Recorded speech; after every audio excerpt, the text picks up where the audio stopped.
Bismillahirrahmanirrahim. Assalamualaikum warahmatullahi wabarakatuh. Alhamdulillahilladzi arsala rasulahu bil huda wa dinil haqq liyudhhirahu 'ala ad-din kulli walau karihal musyrikun. Asyhadu an la ilaha illallah wahdahu la syarika lah wa asyhadu anna Muhammadan 'abduhu wa rasuluhu la nabiyya ba'dahu. Allahumma shalli ala sayyidina Muhammad wa ala ali sayyidina Muhammad.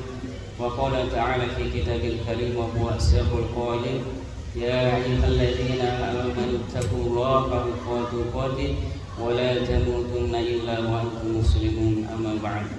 Alhamdulillah, jamaah salat maghrib dan isya yang insyaallah dimuliakan Allah Subhanahu wa taala. Pada malam hari ini kita masih diberikan nikmat iman, Islam dan keistiqomahan untuk melakukan kebaikan-kebaikan dan menghadiri majelis ilmu ini, dan semoga kita selalu berada dalam ridho Allah Subhanahu wa taala dan ampunannya, amin ya rabbal alamin. Pada malam hari ini kita akan membahas tentang keutamaan dan kemuliaan dalam berdakwah. Kenapa kita harus memahami tentang masalah dakwah ini? Ya, ini sangat sederhana sekali bisa kita lihat. Karena sungguhnya dakwah itu sangat mulia di hadapan Allah Subhanahu wa taala. Dan kita harus ketahui bersama, tidak harus seseorang itu dari pondok pesantren ataupun lulusan LCMA untuk melakukan dakwah. Ya. Karena seruan dakwah itu untuk seluruh kaum muslimin. Ya. Tidak ada batasan yang harus melakukan dakwah harus kiai, harus ustaz, tidak. Tapi dakwah itu Allah berikan kepada siapapun juga bagi kaum muslimin yang ingin melakukan kebaikan-kebaikan, mengajak kebaikan, menyuruh kebaikan, mencegah kemungkaran. Makanya betapa mulianya aktivitas dakwah ini kalau kita lihat. Para sahabat radhiyallahu anhum itu pada meninggalkan Makkah Al-Mukarramah. Padahal kita ketahui berada di tanah haram itu, di Makkah itu kemuliaan sangat tinggi di hadapan Allah Subhanahu wa taala. Ya, kita melaksanakan sholat 2 rakaat di Masjidil Haram itu pahalanya sama dengan 100.000 pahala di masjid-masjid lain. Betapa luar biasanya pahalanya. Ya, itu sholat sunnah saja. Apalagi kalau ditambah atau dilakukan sholat fardu di Masjidil Haram, pahalanya sangat luar biasa besar. Tapi kita ketahui para sahabat radhiyallahu anhu itu justru banyak keluar dari Mekah untuk melakukan dakwah. Ada yang melalui utusan dakwah dari khalifah kala itu, ataupun juga mereka dengan inisiatif dirinya untuk menyebarkan Islam. Ya. Mereka keluar dari Mekah ya, untuk dakwah tadi, menyebarkan Islam. Ya.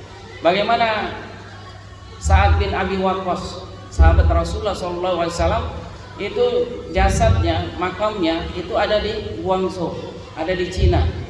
Ya, tidak sampai pikiran kita kan, pada zaman dulu ternyata ada sahabat Rasulullah SAW yang wafatnya itu malah di Cina, ya, di Guangzhou.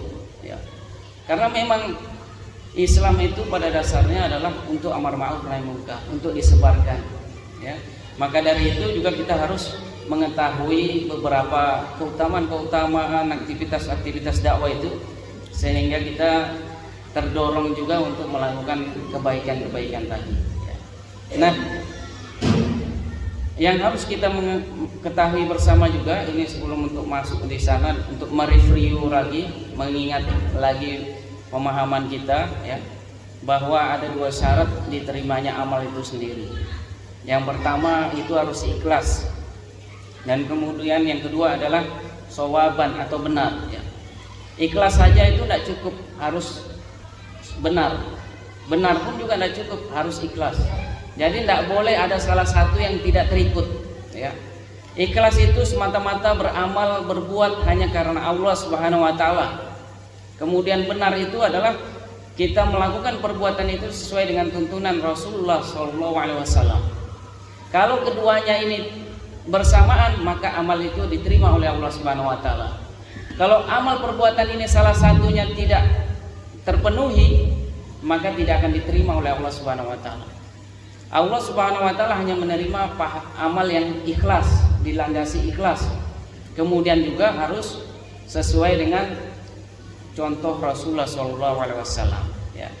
Karena dalam kehidupan kita yang namanya orang kafir itu banyak yang melakukan kebaikan dan mereka juga ikhlas, ya. Karena dia kafir maka pasti amalnya ditolak oleh Allah Subhanahu wa taala. Siapapun juga dia, walaupun yang disanjung-sanjung Teresa siapa itu, ya, yang banyak kaum muslimin juga membangga-banggakan sampai mengatakan wah ikutin Teresa itu, ikutin Teresa, padahal dia itu orang kafir, ya, orang kafir walaupun dia memang dermawan, ya, walaupun dia dermawan tapi kalau kafir tertolak semua amalnya, terputus, dan kita tidak layak menjadikan dia panutan, contoh, ya, tidak boleh. Kita harus mencontoh Rasulullah dan para sahabatnya dan orang-orang yang soleh lainnya yang layak kita contoh dan bisa kita ikuti perbuatannya, ya. Karena setiap orang yang beriman, setiap muslim, ya, kalau dia beramal tidak dilandaskan dengan keikhlasan maka tertolak. Karena Allah Subhanahu wa taala hanya menerima amalan itu yang ikhlas, tidak menyekutukan Allah, ya. Ibaratnya kalau tidak ikhlas itu berarti ada sesuatu yang lain. Beramal itu karena dorongan lain, karena dorongan ujub, ingin menunjukkan kepandaiannya, kealimannya, ya, atau ingin dilihat orang lain, atau karena urusan dunia dia beramal, maka itu tidaklah ikhlas. Kemudian juga dia haruslah bersama mencontoh apa yang dilakukan oleh Rasulullah SAW. Walaupun dia sudah mencontoh Rasulullah SAW, kalau tidak ikhlas maka tidak akan diterima oleh Allah Subhanahu wa taala. Nah, agama yang diridhoi oleh Allah Subhanahu wa taala hanyalah Islam. Innad dina indallahi Islam. Sesungguhnya agama yang diridhoi sisi Allah hanyalah Islam. Maka dapat kita pastikan, ya, agama apapun juga tidak akan pernah diterima oleh Allah Subhanahu wa taala. Ya, tidak akan pernah sampai. Kemudian Allah Subhanahu wa taala jelaskan di dalam surah Al-Imran ayat 83, a'udzubillahi minasyaitonir rajim, wa may yabtaghi ghairal islami dinan fala yuqbala minhu wa huwa fil akhirati minal khasirin. Barang siapa yang mencari agama selain agama Islam, maka sekali-kali tidaklah Allah akan terima agama itu padanya dan dia di akhirat termasuk orang-orang yang merugi, ya. Alhamdulillah kita semua insyaallah berada di jalan kebenaran dan semoga kita diberikan keistiqomahan hingga akhir hayat kita. Karena banyak juga, ada juga orang yang hafal Quran di akhir hayatnya kafir, ya. Karena dunia tadi, ujian itu kadang bisa membolak-balikan hati. Makanya kita selalu doa, Allahumma ya muqallibal qulub tsabbit qulubana ala dinik. Ya Allah yang membolak-balikan hati, tetapkanlah hati ini kepada agama-Mu, ya.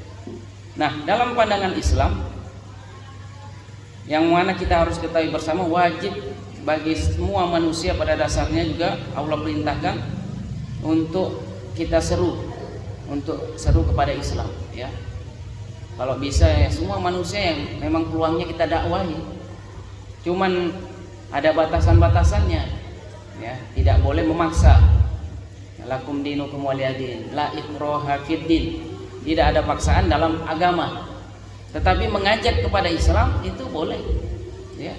Tetapi kalau dia tidak mau ya sudah, ya kan? Makanya yang sangat disayangkan, ya. Kenapa juga saya sampaikan materi ini? Karena sungguh sangat disayangkan sekali negeri kita ini yang mayoritas umat Islam, ya. Barusan kemarin itu ulama besar dunia, Dr.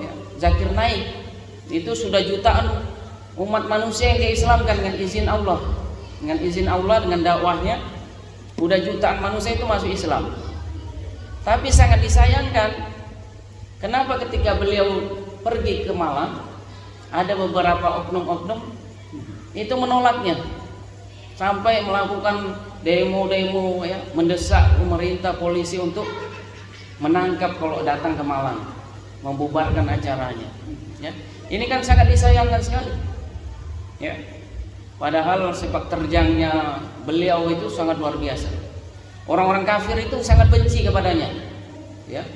Orang-orang kafir itu bahkan sudah berkali-kali ingin membunuh Dr. Zakir Naik dan anaknya.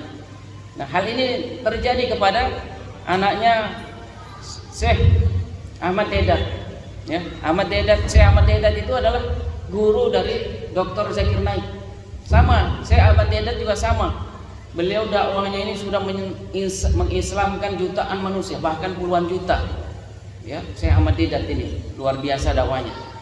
Ketika satu waktu itu anaknya ini mewarisi ilmu bapaknya, ya, luar biasa ya. Sedang melakukan dakwahnya hingga akhirnya ketika mau melakukan konferensi itu didatangi orang dari mobil, langsung ditembak kepalanya, meninggal di tempat. Ini dakwahnya luar biasa. Nah, kembali tadi, nah sangat disayangkan sekali tadi ya, beberapa oknum saudara kita juga orang Islam ya. Ya ini pada dasarnya kita ngertilah UUD ujung-ujungnya duit ya. Ada oknum yang sudah bayar, akhirnya dia melakukan seolah-olah penolakan, seolah-olah umat Islam menolak ya, padahal cuman mereka saja yang dibayar. Nah, alhamdulillah dakwah beliau berhasil dilaksanakan di Malang kemarin di lapangan Gajayana. Dan alhamdulillah pada malam hari itu juga ada tiga orang Kristen masuk Islam, bersyahadat ya. Dan ini memang kalau dakwah beliau ya, itu bisa memicu ledakan akidah luar biasa ya, tanda petik ya. Jadi orang-orang Nasrani kalau ikut kajian Syekh dan Dr. Zakir Naik itu bisa berubah akidahnya, karena Syekh Dr. Zakir Naik ini hafal Bible, bukan cuma Al-Quran dia hafal, Bible dia hafal, Taurat dia hafal ya. Kitab Injil bukan hanya kitab perjanjian lama, perjanjian baru, semua dia hafal sama dia ya. Luar biasanya Allah berikan hidayah ya, Allah pancarkan keilmuan pada beliau luar biasa ya.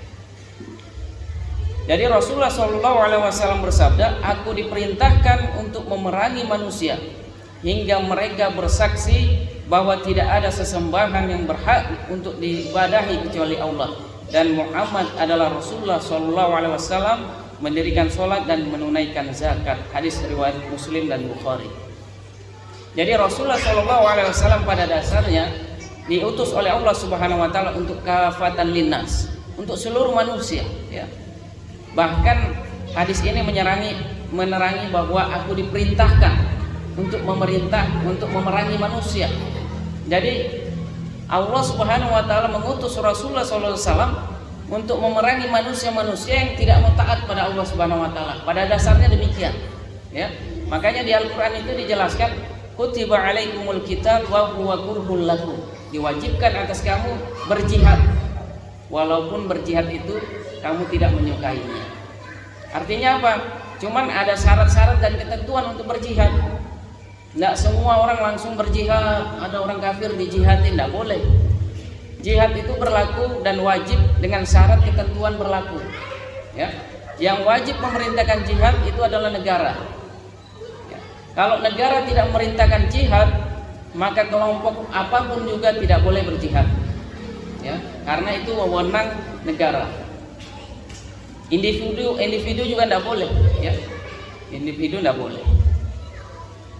Nah, kenapa pentingnya dakwah? Ada 3 hal. Pertama, tersebarnya agama Islam. Ya, tadi saya sampaikan di muqaddimah tadi, kalau para sahabat radhiyallahu anhum tidak ada yang mau meninggalkan Mekah dan Madinah, maka dakwah kita bisa dipastikan belum masuk Islam. Ya. Kala itu kalau kita tarik ke belakang, tidak seperti zaman sekarang. Ya. Zaman sekarang kalau kita perjalanan bawa air gampang, banyak, di mana-mana banyak jual air, ya kan? Dapat air bersih banyak. Kalau zaman dulu mendapatkan air aja susah, air bersih susah.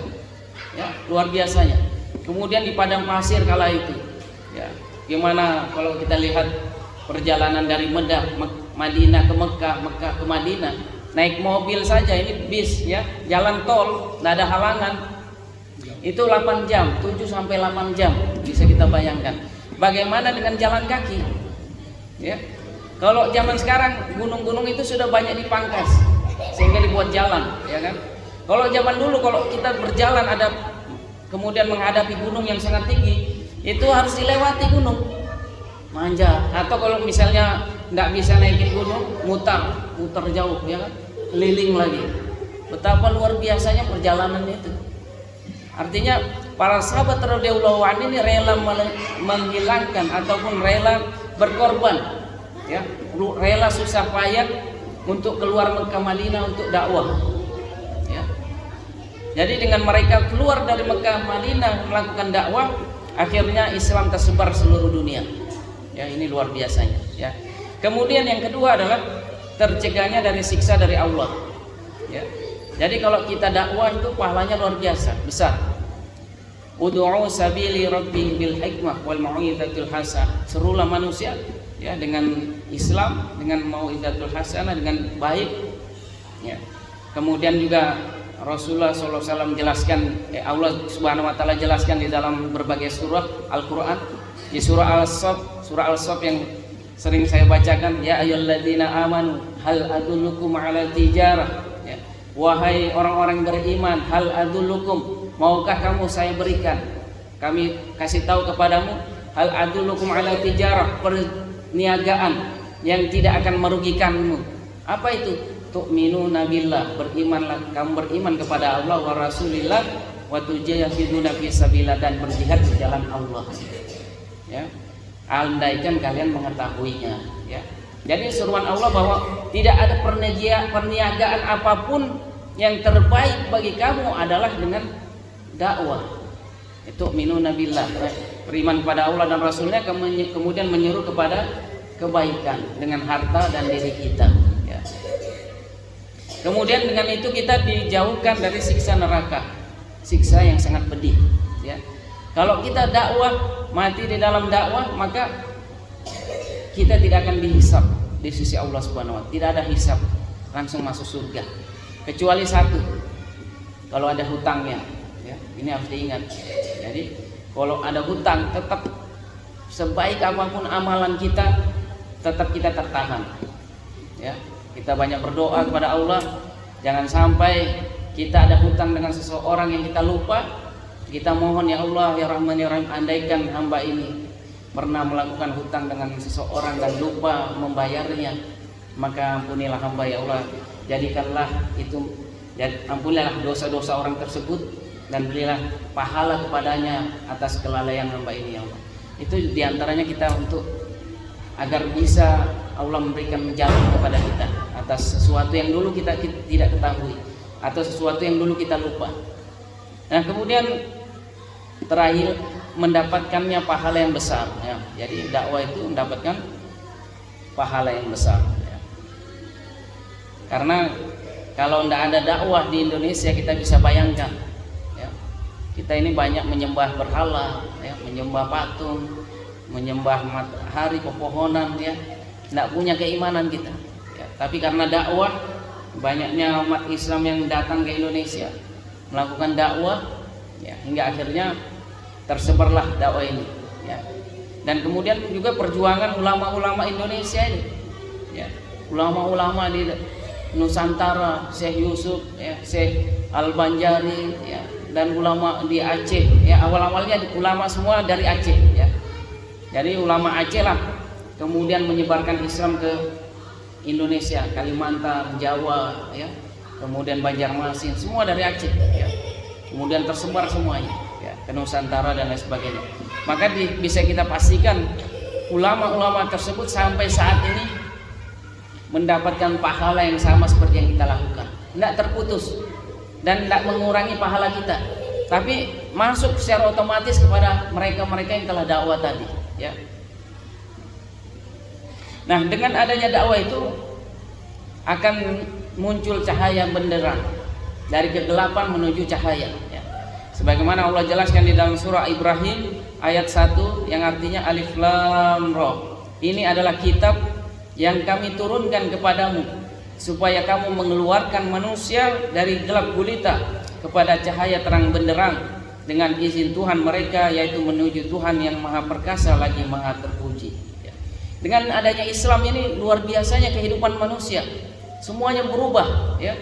dari tidak punya peri kemanusiaan, dari modelnya seperti binatang, tidak jauh beda dengan binatang, Allah angkat derajatnya menjadi mulia. Sebelum adanya Islam, manusia kegelapan semua, ya. Mereka misalnya di Arab kala itu yang kita telah mengetahui, orang-orang jahiliyah, mereka suka berjudi, suka main wanita, suka khamar, mabuk-mabukan, ya. Suka menzolimi anak-anak kecil, suka membunuh anak perempuan, ya. Dengan datangnya Islam, maka cahaya itu terang benderang, kedamaian, keadilan, ketenangan, ya, itu ada di tengah-tengah masyarakat.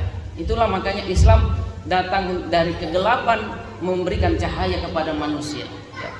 Bisa kita bayangkan bagaimana kala itu di Mekah, di Madinah tidak ada aturan kehidupan, ya. Kemudian adanya cahaya Islam, pancaran Islam, maka penduduk Madinah kala itu yang tidak punya peri manusia, ya, hatinya tidak ada, kemudian berubah menjadi hati yang menderang. Sebelumnya mereka juga suka perang, ini harus diingat, ya. Mereka suka bunuh, ya, satu dengan yang lain. Istilahnya itu jawara, yang paling jago, ya. Di antara mereka itu saling menunjukkan bahwa saya yang paling jago, saya yang paling kuat, ya. Sehingga akhirnya di antara mereka saling membunuh satu sama lain. Ya. Begitupun juga kita lihat dengan dakwah Islam ini tersebar ke seluruh penjuru alam. Islam membawa rahmat kepada semua manusia. Ya, bukan hanya orang Islam yang mendapatkan rahmat Islam, tapi semua manusia mendapatkan rahmat Islam. Contohnya apa? Orang-orang Barat Eropa kala itu tidak ada yang kenal namanya istinja, ya, ataupun jamban, misalnya jamban atau bersihkan kotoran habis BAB, ya. Itu tidak ada jamban di Eropa kala itu, ya. Mereka kalau misalnya sakit perut mau buang air besar, mereka ke pinggir-pinggir, gali lubang, ya kan, kemudian berak di situ semaunya dia, tidak ada adabnya, ya. Ketika dia mau kencing di situ, dia mau kencing di situ juga dia kencing, ya. Orang-orang Barat begitu.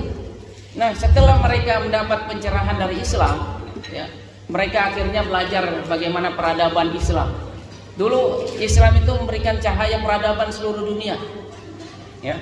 Orang kafir Eropa itu semua belajar Islam, belajar kehidupan, belajar sains itu dari Islam, dari Cordoba, ya, dari Cordoba kala itu, ya. Kemudian kalau sebelum Cordoba dia belajarnya di mana? Di Baghdad, di Irak, ya. Semua Eropa, orang-orang Eropa itu belajar, dan mereka belajar pendidikan Islam, pendidikan sains itu gratis, tidak ada bayar, ya. Bukan cuma gratis, mereka diberikan fasilitas-fasilitas oleh khalifah kala itu, ya. Jadi kembali, ya, Islam ini memberikan luar biasanya manusia ketenangan, kedamaian, keberkahan, ya. Bisa dibayangkan Eropa itu kalau tidak ada Islam, ya, di mana-mana mereka mau buang air, mau BAB, ya di situ juga mereka.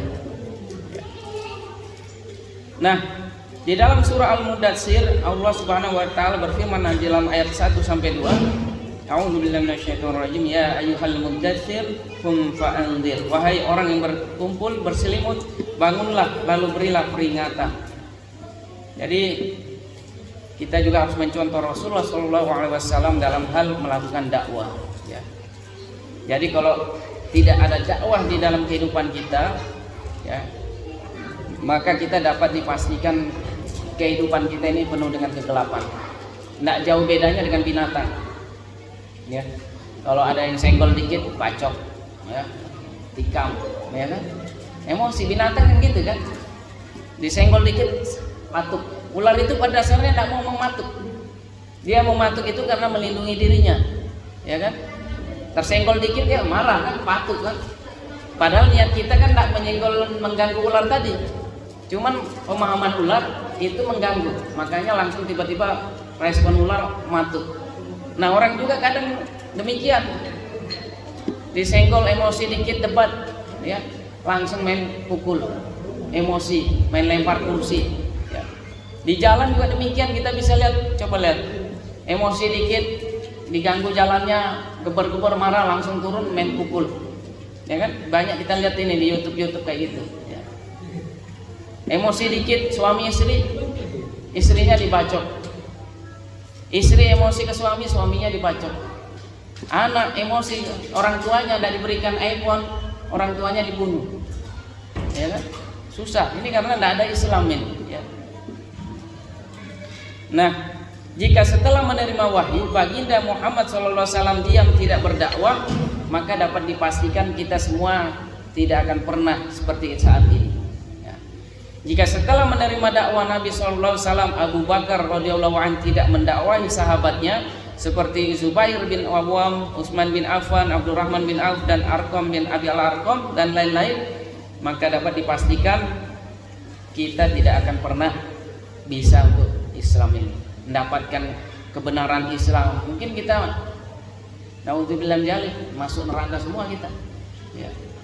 Kalau para sahabat radhiyallahu an tidak mau melakukan dakwah. Ya. Nah, jika setelah baginda Nabi SAW wafat dan para sahabat dan kaum muslimin diam tidak menyebarkan dakwah Islam, maka dapat dipastikan Islam tidak akan tersebar sampai di Sangatta. Ya. Di Indonesia tidak akan ada Islam kalau para sahabat radhiyallahu anhu mereka tidak melakukan dakwah. Ya. Andaikan mereka para sahabat radhiyallahu anhu tidak paham bahwa dakwah itu wajib, maka mereka tidak akan melakukan dakwah. Kemudian kalau mereka tidak tahu bahwa keutamaan dakwah itu luar biasa di hadapan Allah Subhanahu wa taala, pahalanya sangat besar, ya, lebih besar daripada sholat di depan Ka'bah, maka mereka tidak akan pergi dakwah. Ya. Jadi dakwah itu pahalanya sangat besar. Nah, begitupun juga kita, para bapak-bapak semua itu bisa dakwah di rumahnya. Nasihati istrinya yang kebaikan-kebaikan, istrinya agar diingatkan agar selalu menggunakan pakaian syar'i, menutup auratnya ketika keluar rumah, ya. Ketika berkata, tutur kata, ini juga dakwah, ya kan? Mengingatin anak-anaknya, mendidik anak-anak kita untuk selalu menjadi anak-anak yang soleh-solehah, itu juga dakwah. Ya kan? Jadi banyak cakupannya. Kalau zaman dulu dengan zaman sekarang mungkin agak sedikit beda uslubnya saja. Ya.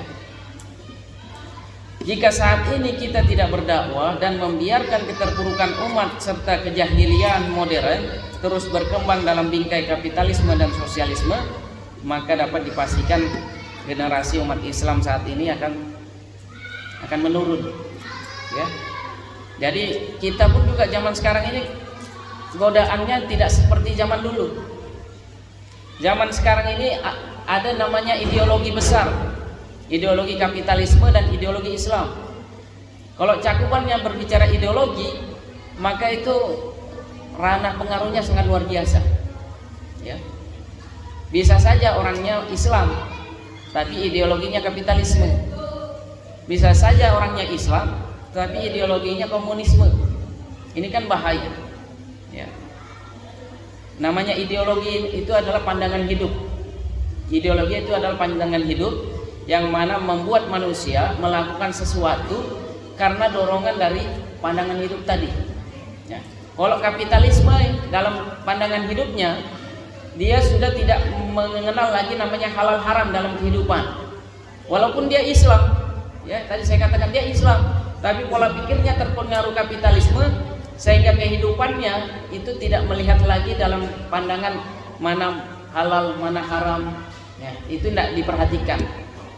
Bahkan yang ada di pikirannya adalah yang haram saja susah, apalagi yang halal.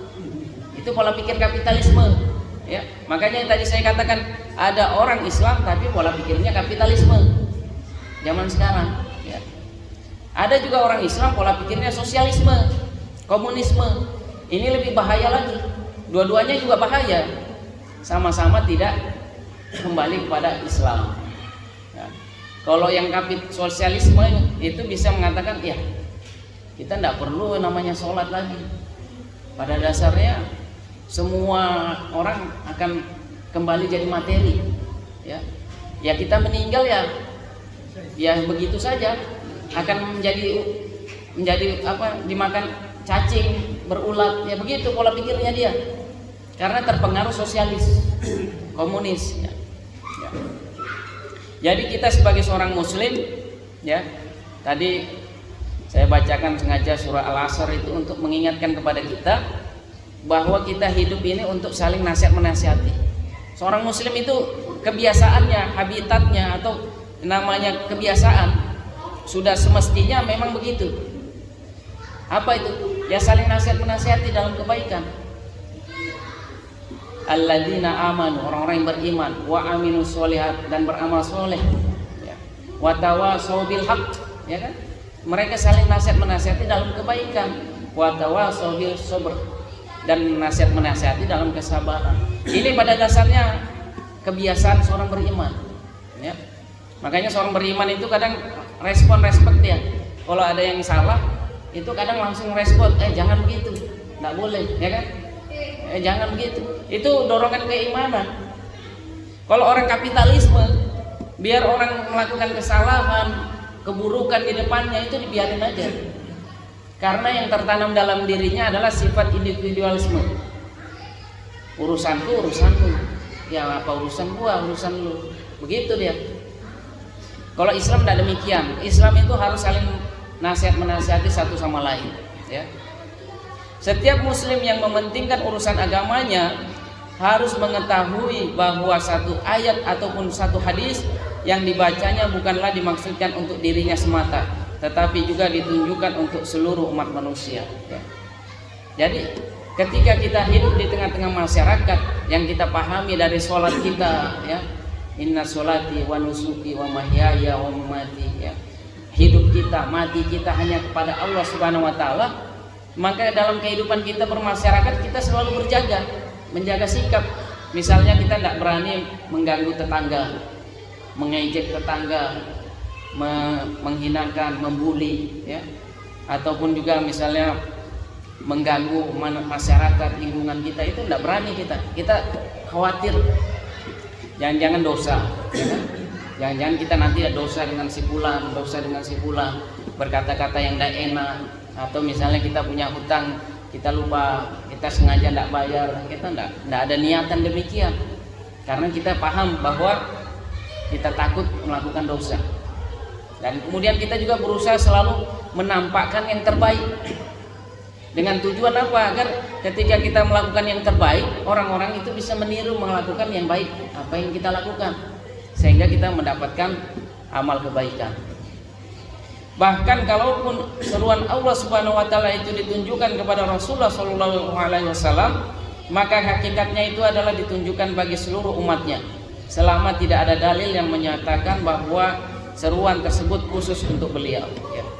Jadi ketika kita melihat sirah Rasulullah sallallahu alaihi wasallam, kita telaah dan alhamdulillah selalu dikaji di subuh hari bersama Ustadz Abu Fakih. Bagaimana kita lihat kebiasaan Rasulullah itu dakwah. Kebiasaan Rasulullah itu mengajak sahabat-sahabatnya yang baik-baik, menasihati sahabatnya dalam hal berbagai macam kebaikan, ya. Begitupun juga kita juga harus mencontoh apa yang dilakukan oleh Rasulullah, ya. Kita saling menasihati sahabat kita, teman kita, ya, semampu kita, terutama keluarga kita, ya. Ini jangan lupa, ya, sebagai bapak, kepala rumah tangga, ini langsung dari Allah, ya. Beban amanah ini langsung dari Allah kepada kita semua. Ya ayyuhalladzina amanu qu anfusakum wa ahlikum nar. Wahai orang-orang beriman, jagalah dirimu dan keluargamu dari azab api neraka, ya. Artinya kita kewajiban memperhatikan tadi anak istri kita. Jangan sampai anak istri kita tidak kita ingatkan dalam hal Islam, ya. Anak-anak kita anak-anak sekarang ini sensitif, harus hati-hati, ya, karena pengaruh handphone luar biasanya, ya, pengaruh teman-teman, ya, pengaruh pergaulan ini luar biasa sekali. Ini saya kaget ini, ya, ini buat warning kita semua. Mungkin di Sangatta itu grup, di Facebook ada fanpage namanya, fanpage grup itu tentang LGBT, ya. Tentang LGBT di Sangatta itu yang masuk di dalam grup itu berapa? 1.700 lebih. Bisa dibayangkan, ya. Ini musibah sebenarnya, ya. Kalau kita tidak gencar dakwah, terutama anak-anak kita, keluarga kita, bisa jadi mereka masuk dalam bagian tadi. Ini benar-benar ini saya cek ada 1.700 lebih. Bisa bayangkan, ini LGBT disangata ini, sangata. LGBT sangata. Ya. Apa itu LGBT? LGBT itu ada lesbi, biseks, suka sesama jenis, suka sesama anak, ya, suka laki-laki sama laki-laki, perempuan sama perempuan, atau laki-laki atau dengan binatang. Semua masuk situ. LGBT, ya. Ini penyakit semua, ini penyakit sosial, bahaya sekali. Yang anehnya kenapa masih ada? Karena ya polisi kalau urusan begini tidak mau tahu. Ya. Makanya kita harus ingat tadi Allah ingatkan kepada kita, ya ayyuhalladzina amanu qu anfusakum wa ahlikum nar. Ya, jagalah dirimu dan keluargamu dari api neraka. Kalau anak kita sudah terjerumus LGBT, naudzubillah, ini susah keluarnya. Ya. Susah. Ya, karena ini penyakit. Kalau orang sudah kena penyakit LGBT itu susah sekali pengobatannya. Sama ketika orang kecanduan judi, itu susah, ya, berobat. Atau kecanduan rokok lah, susah orang berobat. Misalnya ini tanda petik, bukan saya mengharamkan rokok, bukan, maksud saya kalau misalnya kan banyak orang mau berhenti rokok, ya kan, gimana caranya, tapi nggak bisa, susah, ya kan. Maksud saya LGBT ini bahkan lebih susah, ya, lebih susah. Makanya kalau kita kajian fikih Islam, para pelaku LGBT itu hukumannya adalah hukuman mati. Ya, hukuman mati. Pelaku LGBT itu hukuman mati dalam Islam. Dia dibuang dari gunung tinggi atau yang tempat tinggi, kemudian diturunkan dari atas ke bawah. Hukuman matinya itu, ya, itu dalam fikih. Sebagai itu fungsinya untuk apa? Untuk mencegah agar orang-orang yang lain tidak berani melakukan hal yang sama. Ya, karena LGBT itu dia penyakit yang tidak bisa diam. Dia akan cari mangsa. Dia tidak pernah diam. Orang yang korban LGBT, dia akan jadi pelaku. Dia akan jadi pelaku. Makanya ini bahaya sekali. Makanya di dalam Islam hukum LGBT itu sangat berat. Ya, ini untuk menghilangkan tadi penyakit ini. Oleh karena itu, Allah Subhanahu wa taala memerintahkan seorang muslim untuk beriman, maka perintah itu berlaku juga untuk dirinya dan orang yang lain. Ketika Allah Subhanahu wa taala memerintahkan seorang muslim untuk menyembah kepadanya, maka hal itu pun berlaku untuk semua manusia juga. Demikian pula ketika Allah Subhanahu wa taala memerintahkan seorang muslim untuk hanya berhukum dengan hukum Allah, maka perintah itu pun berlaku bagi semua manusia, orang beriman khususnya. Maka ketika kita kembali kepada Al-Quran untuk perintah hukum tadi, dalam ranah kehidupan kita, semua aspek kehidupan, maka kita harus masuk dalam Islam sesuai kemampuan kita tadi, ranah seluruh hidup. Kenapa pentingnya dakwah? Ya karena agar dengan dakwah itu Islam bisa tersebar seluruh alam. Ya. Dengan dakwah menancapkan keimanan dalam dada manusia dan mengingatkan manusia dengan syariat Islam. Dengan kita dakwah itu membuat kita tercegah dari maksiat. Ya. Karena telinga itu lebih dekat dengan diri kita, dengan mulut kita. Mulut kita itu lebih dekat dengan telinga kita sendiri. Sehingga terkadang ketika kita berbicara tentang suatu hal, misalnya larangan atau perintah, maka kita sendiri yang terdorong. Ketika itu perintah kebaikan, maka kita terdorong untuk melakukannya. Ketika itu perintah larangan untuk menjauhinya, maka kita pun juga akan berusaha menjauhinya. Kemudian dengan dakwah juga mengeluarkan manusia dari kegelapan menuju ke cahaya Islam. Kemudian menyelamatkan manusia dan membahagiakan manusia dalam kehidupannya dunia dan akhirat. Ini adalah yang penting, ya. Karena kita ketahui bersama, hidup ini sangatlah singkat tadi saya katakan, hidup sangat singkat. Maka kita harus bagaimana cerdas memilih jalan hidup kita yang terbaik. Ya, memilih jalan hidup yang terbaik. Apa? Hidup kita itu 24 jam dalam sehari Allah berikan. Ya. Di pagi hari sampai siang hari, apa yang harus kita lakukan? Itu pilihan kita. Apakah kita seperti biasa saja atau akan melakukan pilihan terbaik dengan merancang amal-amal terbaik tadi? Ya. Kita harus dalam sehari melakukan yang terbaik. Misalnya dalam sehari harus ada amalan soleh. Jangan sampai dalam sehari tidak baca Quran misalnya, dalam selembar mengajak kebaikan misalnya. Jangan sampai dia biasa-biasa saja seperti yang lain.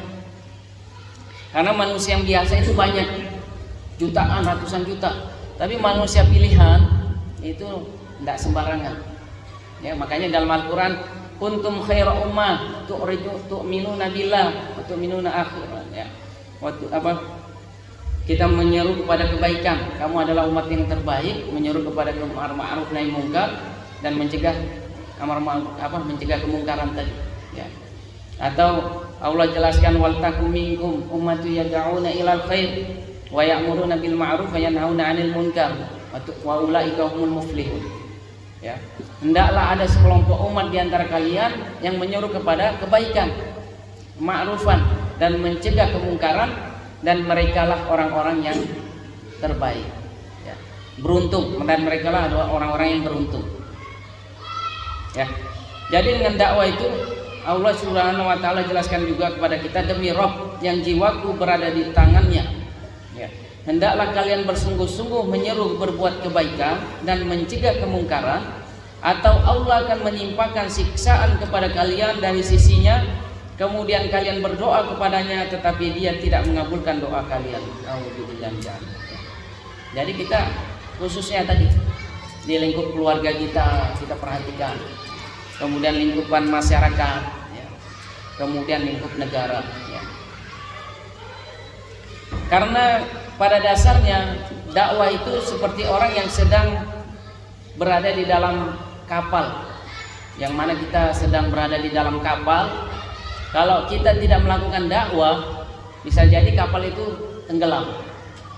Kenapa demikian? Hal ini disampaikan oleh Rasulullah SAW perumpamaannya dari Abu Nu'man, dari An-Nu'man bin Bashir radhiyallahu anhu. Ia berkata bahwa Nabi SAW bersabda, perumpamaan orang yang menepati hukum-hukum Allah dan menjaganya adalah bagaikan suatu kaum yang menumpang kapal. Sebagian berada di bagian atas dan sebagiannya berada di bagian bawah kapal tersebut. Kemudian mencegah kapal itu tenggelam. Orang-orang yang berada di dalam bagian bawah yang ingin mengambil air, tentu ia harus melewati orang-orang yang di atasnya. Mereka berkata, andai kata kita membuat lubang saja di atasnya, membuat lubang saja sehingga tidak mengganggu orang-orang yang berada di atas kita. Jadi bisa kita bayangkan, kalau ada orang yang di bawah, harusnya kalau mau mengambil air itu kan lewat tangga naik ke atas, ya kan? Airnya ada di atas, dia di bawah ada di dek. Dia tidak mau pusing. Kemudian dia bolongin saja itu kapal. Kira-kira apa jadinya kalau kita biarkan? Kapal akan tenggelam dan kita juga ikut tenggelam. Nah, itu perumpamaan dakwah. Begitupun juga kalau masyarakat banyak yang melakukan dosa, maksiat. Kalau kita tidak ingatkan, maka kita juga bisa terdapat imbasnya. Imbasnya banyak macam-macam, ya. Bisa saja tadi disebutkan doa kita tidak dikabulkan Allah. Kemudian yang kedua, kehidupan masyarakat jadi tidak tenang. Kalau ada orang misalnya suka mabuk-mabukan, dikit-dikit emosi, marah, ya kan? Kira-kira masyarakat tenang nggak? Nggak tenang. Kalau jalan juga, misalnya ada malam hari sering copet, rampok. Kalau masyarakat jalan situ tidak tenang. Makanya masyarakat harus dakwah, mencegah tadi kemungkaran tadi, menasihati. Ya. Kalau dibiarkan saja bahaya. Ya. Makanya kita harus mencegah tadi kapal tadi agar tidak tenggelam. Seandainya orang-orang di atas membiarkan orang yang di bawah menuruti kehendaknya saja, niscaya semuanya akan binasa. Namun jika orang-orang yang bagian atas melarang orang-orang bagian bawah tadi agar tidak melakukan membolongi lubang tadi, niscaya mereka akan selamat dan selamat pula semua penumpang kapal itu. Ya. Ini perumpamaan dari Rasulullah SAW bahwa keadaan masyarakat itu jadi tanggungan bersama kita. Misalnya ada Pak RT sebagai kepala rumah tangga di sini kan, kumpulan-kumpulan kepala rumah tangga itu kan pimpinannya Pak RT. Kalau ada masalah atau segala macam, ada ribut, ada dua kepala rumah tangga itu, ya Pak RT harus bisa mendamaikan, ya kan? Agar tidak ribut, tidak kelahi. Ada misalnya yang suka membuli apa segala macam, agar masyarakat damai, ya kan? Mendamaikan. Ya. Kemudian agar lingkungan masyarakat kita tenang, damai. Ya. Ini tugas kita semua bersama. Misalnya ada yang meninggal, ya, fardu kifayah hukumnya menyolati, mengurus jenazah tadi. Bagaimana kalau masyarakat tidak peduli? Dosa semua kita. Karena namanya hukum asal fardu kifayah, jika tidak terlaksana maka berubah menjadi fardu ain. Kalau tidak dilaksanakan ya dosa. Di dalam surah Luqman ayat 17 Allah Subhanahu wa taala berfirman, "Hai anakku, dirikanlah sholat dan suruhlah manusia mengerjakan yang baik dan cegahlah mereka dari perbuatan yang mungkar dan bersabarlah terhadap apa yang menimpa kamu. Sesungguhnya yang demikian itu termasuk hal-hal yang diwajibkan oleh Allah." Ya. Jadi kita sebagai para bapak di sini, ya, mengingatkan selalu anak-anaknya dan sampai tidak sholat. Ya. Ini penting, ya. Anak kita harus dibiasakan sholat, ya. Kita didik, kita ingatkan. Ya. Kemudian setelah itu dirikanlah sholat, serulah manusia mengerjakan yang baik. Ya, kita sama-sama menasihati manusia untuk melakukan kebaikan, mencegah kemungkaran. Ya. Nah, kemudian pentingnya dakwah yang kedua adalah tercegahnya dari siksa Allah. Diamnya terhadap kemungkaran menyebabkan datangnya siksa dan tidak terkabulnya doa. Ya ini. Makanya kalau alhamdulillah, ya, sekarang tidak ada maksiat di depan mata kita. Kalau ada maksiat depan mata kita, mohon maaf, sambung ayam misalnya kan, wah ini bahaya ini. Bisa-bisa kita kena juga, ya kan? Kalau kita tidak mencegahnya, tapi alhamdulillah di sini tidak ada, ya, sudah. Dan tidak ada. Kalaupun ada itu semoga masa lalu, ya. Itu semua Allah Maha mengampuni, ya. Karena Rasulullah SAW bersabda, "Ya ibni Adam, wahai anak Adam, ya, kamu datang kepadaku dengan dosa segunung besarnya dan kamu memohon ampun kepadaku, maka sesungguhnya ampunanku jauh lebih besar daripada dosa-dosa yang telah kamu lakukan." Jadi ketika kita telah bermaksiat kepada Allah dan kita mohon ampun, maka yakinlah Allah Maha mengampuni semua dosa-dosa kita selagi kita masih hidup. Yang masalahnya tadi, kita belum bertobat, kemudian kita meninggal. Nah, bagaimana caranya Allah mau mengampuni dosa kita? Ya. Dakwah itu pada dasarnya adalah kewajiban seperti sholat dan sabar. Ya. Mendirikan sholat itu wajib, bersabar itu juga wajib, dakwah juga wajib. Ya. Kalau tidak ada dakwah, maka dapat kita pastikan kita tidak akan masuk Islam. Nah, apa yang harus kita lakukan ketika kita melihat kemungkaran? Rasulullah SAW bersabda, "Barang siapa di antara kalian melihat kemungkaran, maka hendaklah ia merubah dengan tangannya. Jika tidak mampu, maka lakukanlah dengan lisannya. Dan jika tidak mampu, maka dengan hatinya." Itu adalah selama-lamanya iman. Ya. Jadi kalau kita lihat kemungkaran tadi di depan mata, ya, kalau kita mampu dengan kemampuan tenaga kita, ya silakan. Kalau kita tidak mampu, ya dengan lisan kita. Paling tidak kita ingati, jangan melakukan itu dosa, maksiat. Ya. Atau kalau kita tidak mampu karena takut, ya kan? Waduh, kalau saya nasihati bahaya, bisa bolok mainannya ini, wah. Jangan-jangan badiknya bisa keluar ini. Jadi kita tidak berani. Aful iman, kita benci di dalam hati, dan itu selama-lamanya iman. Cuman kita harus benci, jangan sampai kita tidak ada respon terhadap kemaksiatan tadi, bahaya.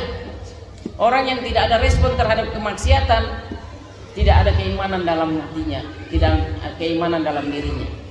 Jadi mafhum mukhalafahnya, makna kebalikan dari hadis ini adalah, barang siapa melihat kemungkaran, dia tidak ada respon di hatinya, maka sudah tidak ada iman. Ya. Karena orang beriman itu pada dasarnya kalau ada kemaksiatan depan matanya, pasti akan menolak, paling tidak suka dengan kemaksiatan tadi. Nah, dengan melakukannya dakwah kita akan mendapatkan pahala yang besar sisi Allah Subhanahu wa taala, lebih baik daripada dunia dan isinya. Ya. Ini dakwah. Ya, jadi tugas kita khususnya tadi paling penting ini dakwah di rumah tangga kita. Didik anak istri kita menjadi solehah. Ya. Ini luar biasa. Ya. Kemudian mendapat pahala tanpa mengurangi pahala yang melakukannya. Ya. Kemudian mendapatkan kiriman pahala tak terhingga. Ya. Jadi ketika kita telah meninggal, kita memberikan nasihat-nasihat terbaik atau melakukan kebaikan, ya, orang itu melakukannya maka mendapatkan pahala yang mengalir terus. Kemudian didoakan penduduk langit dan bumi, ya. Jadi orang yang melakukan aktivitas dakwah itu para malaikat mendoakannya, manusia pun juga selalu mendoakan. Kemudian akan dikumpulkan bersama para anbiya, yang nabi yang mulia, ya. Rasulullah SAW bersabda, wahai Ali, sesungguhnya Allah Subhanahu wa taala memberikan hidayah seseorang dengan usaha kedua tanganmu, maka itu lebih baik bagimu daripada tempat manapun yang matahari terbit di atasnya, lebih baik daripada dunia dan isinya. Ya. Jadi Rasulullah SAW memberi pesan kepada Ali radhiyallahu anhu, wahai Ali, ya, kamu harus melakukan dakwah, ya, karena sungguhnya dengan dakwah yang kamu lakukan orang menerima dakwahmu, maka itu lebih baik daripada matahari terbit yang menyinari muka bumi ini.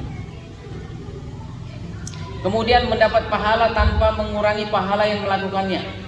Barang siapa yang mengajak kepada suatu petunjuk, maka dia memperoleh pahala seperti pahala orang yang mengikutinya tanpa mengurangi sedikit pun dari pahala mereka.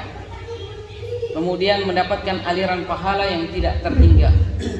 Jika seseorang meninggal dunia, maka terputuslah amalannya kecuali 3 perkara: sedekah jariah, ilmu yang bermanfaat, dan anak yang soleh. Ya. Jadi ini lagi-lagi anak kita harus kita didik menjadi anak yang soleh. Ya. Bukan ini tantangan ya, ini cuman masukan saja saya ya. Andaikan kita bisa menyekolahkan anak kita di sekolah Islam atau pondok pesantren, itu harus dilakukan. Itu bagian dari upaya kita mendidik anak kita untuk menjadi anak soleh dan soleha. Karena saya dapat informasi langsung ya, ini dari orang nomor satunya langsung, kepala sekolah juga, Ustadz Arafah.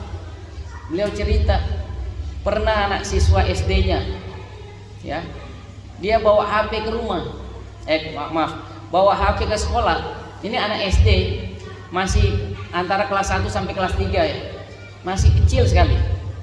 Dia bawa HP-nya, isinya itu porno semua. Yang masalahnya bukan di situ saja, masalahnya teman-temannya yang lain, anak-anak yang lain diajak nonton. Akhirnya anak-anak yang begini kan tertarik, suka, ngobrol lah mereka satu sama lain, menggosip lah mereka. Akhirnya gurunya tahu, ya kan? Makanya langsung didatangi Ustadz Arafah, diambil HP itu sampai ditampar itu anak. Ya, ini sangat tak ini. Makanya saya bilang tadi, kalau bisa sekolahkan anak di sekolah Islam, ya, ini luar biasa, fitnahnya luar biasa. Bukan karena saya punya sekolah Islam, kan? Ya, memang ini zaman fitnah sekarang, zaman fitnah, benar. Tadi sudah saya sebutkan bagaimana di grup LGBT Sangatta di Facebook itu ada 1.700 lebih. Ya, kita bisa pastikan ya di situ ada SD, SMP, SMA, remaja, bahkan orang-orang tua juga ada. Ya, jangan dikira orang-orang tua bebas dari LGBT. Ya, enggak. Ini jangan dikira. Zaman sekarang zaman fitnah. Baru-baru ini kurang lebih ada sebulan yang lalu digerebek ya, digerebek istilahnya ya, di Bogor. Itu bapak-bapak semua ada pakai baju. Naudzubillah jalil. Bisa kita bayangkan bapak-bapaknya kayak gitu. Bagaimana remajanya? Ya. Jadi sekarang ini ujiannya berat ya. Dengan HP ini orang bisa macam-macam. Kita bisa lihat orang mungkin di luar baik, ya, tapi ternyata di sana luar biasa rusaknya. Seperti ada orang Indonesia, saya lupa namanya itu, yang di Australia, yang dia melakukan sodomi sama puluhan orang-orang di Australia itu, yang dipenjara seumur hidup, ya kan? Tapi Indonesia minta di penjaranya di Indonesia, padahal orang hina seperti tadi udah tidak layak tapi ditarik di Indonesia. La ilaha illallah. Ini luar biasanya Indonesia, ya. Di Australia itu kan hukuman mati, dia penjara seumur hidup, tapi ditarik supaya dipenjara di Indonesia. Kalau di Indonesia kan dibayar-bayar nanti bisa bebas. Cuman masalahnya ini pelaku sodomi, puluhan orang disodomi. Bukan dia temannya dikasih obat tidur baru disodomi. Luar biasa, ya. Masih ada waktu kan? Oh, baik, kita karena sambil menunggu kita adakan tanya jawab, silakan. Ini banyak terjadi dalam masyarakat kita terkait dengan kajian musim waktu di kuburan, Ustaz. Ini kan ada yang kadang ada yang menjelaskan, betul aja sih kalau penjelasannya, kalau kajian itu kan panggilan sholat. Nah, ada yang mengartikan bahwa dengan penjelasan itu bahwa kajian panggilan sholat maka tidak boleh kajian di kuburan. Tapi di sisi lain dia tidak paham bahwa ada anjuran ketika anak baru lahir itu diajarkan di sebelah kanan dan diinformasikan di sebelah kiri. Nah, bagaimana penjelasannya? Jadi kalau masalah azan di kuburan ini ada ikhtilaf. Memang tidak bisa kita dalam beragama juga sesuai pendapat kita saja, tidak boleh. Kita harus juga mulai menghargai dan melihat bahwa ada pendapat yang membolehkan itu. Itu kalau saya sendiri memang ada pendapat yang tidak sampai larangan, ya. Tidak ada larangan, karena tidak ada larangan yang jelas dilarang bagi kamu azan di kuburan, ya kan? Tidak ada. Ada enggak hadisnya? Ya kan? Kalau ada hadisnya yang melarang berarti itu sudah haram mutlak. Ya kan? Kalau tidak ada larangan secara mutlak tadi, bahwa tidak ada larangan dilarang bagimu untuk azan di kuburan, ya kan? Memang ada hadis yang menjelaskan bahwa kuburan saya tidak ngerti juga sih. Kalau saya sendiri secara pribadi, kalau ada orang mau azan saya tidak melarang, silahkan. Kalau saya mengkajinya, ya mungkin memang ada pendapat yang membolehkan, itu aja pendapat. Walaupun menurut yang melarang tadi pendapat itu lemah, ya. Tapi ketika pendapat itu lemah, bukan berarti itu tidak boleh. Ini menurut saya kan, pendapat itu memang lemah, tapi bukan berarti itu tidak boleh atau dilarang sampai haram, tidak boleh. Bukan berarti demikian. Karena ada juga perintah-perintah dari Allah Subhanahu Wa Taala melalui hadis Rasulullah SAW agar ketika kita ke kuburan itu mendoakan ahli kubur, ya kan? Nah, ini dijadikan dalil-dalil. Di antaranya boleh membaca Quran, ya kan, atau mendoakan si mayit di alam kubur, itu mungkin begitu. Jadi pada dasarnya kita dalam bermasyarakat, dalam berbaur, terutama di masjid atau masyarakat kita yang banyak perbedaan, kita harus saling bersabar dalam perbedaan. Selagi itu ada dalilnya. Maksudnya kalau kita misalnya tidak melakukannya, ya orang melakukan biar aja. Tidak perlu kita komentarin, cukup kita diam, ya kan? Jangan sampai ketika kita komentar nanti ada salah paham, ya kan? Nanti ada salah paham, lebih baik kita bersabar. Karena kalau menurut saya azan itu ya boleh-boleh saja. Kalau mau dicari dalilnya nanti panjang dalilnya. Masalahnya kan itu ada kajian khusus, ya. Ini singkatnya saja, ya. Orang baca, kalau orang tertentu itu juga kadang kan tidak dibolehin baca Quran. Padahal ulama terkenal, Imam Ibnu Qayyim Al-Jauziyah itu sangat menganjurkan untuk mendoakan atau sampai membacakan Al-Quran untuk si mayit. Itu ada kitabnya namanya Ar-Ruh. Itu tebal segini, kitab Ar-Ruh. Nah, di situ banyak penjelasan tentang masalah yang gaib-gaib itu, termasuk dalam masalah hal di kuburan tadi. Ya. Intinya kalau ada hadis yang melarang itu ya enggak boleh, ya kan, itu aja. Ada enggak hadis yang melarang itu? Dilarang bagimu untuk mengadzankan di kuburan. Ya misalnya itu kan. Kalau enggak ada ya enggak boleh kita melarang. Ada lagi kan? Satu ini. Iya, silakan. Saya menambahi